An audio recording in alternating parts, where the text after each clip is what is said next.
کیمپے گوڑا international airport پر جمعہ کے روز انڈیگو کی ایک فلائٹ کی منسوخی نے ایک خاندان کو نہایت نازک موقع پر شدید پریشانی میں مبتلا کر دیا ہے۔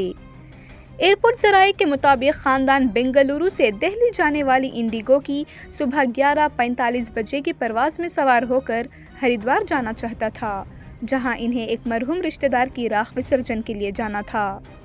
تاہم ایئر لائن سٹاف نے مسافروں کو اطلاع دی کہ فلائٹ منسوخ کر دی گئی ہے اور اگلے 3 دن تک کوئی متبادل سیٹ دستیاب نہیں ہیں۔ عینی شاہدین نے بتایا کہ ایک نوجوان خاتون جو اپنے والد کی راکھ ساتھ لیے ہوئے تھیں، جب یہ اطلاع ملی تو وہ جذبات پر قابو نہ رکھ سکیں اور رو پڑیں۔ یہ منظر دیکھ کر دیگر مسافروں اور ایئرپورٹ عملے نے بھی گہری ہمدردی کا اظہار کیا۔ بہت سے لوگوں نے کہا کہ ایسے حساس حالات میں ایئر لائن کو فوری متبادل انتظام کرنا چاہیے تھا۔ اس واقعے نے ایک بار پھر آخری لمحے میں پروازوں کی منسوخی اور ان سے مسافروں کو ہونے والی شدید ذہنی و جذباتی تکلیف کے بارے میں سوالات کھڑے کر دیے ہیں۔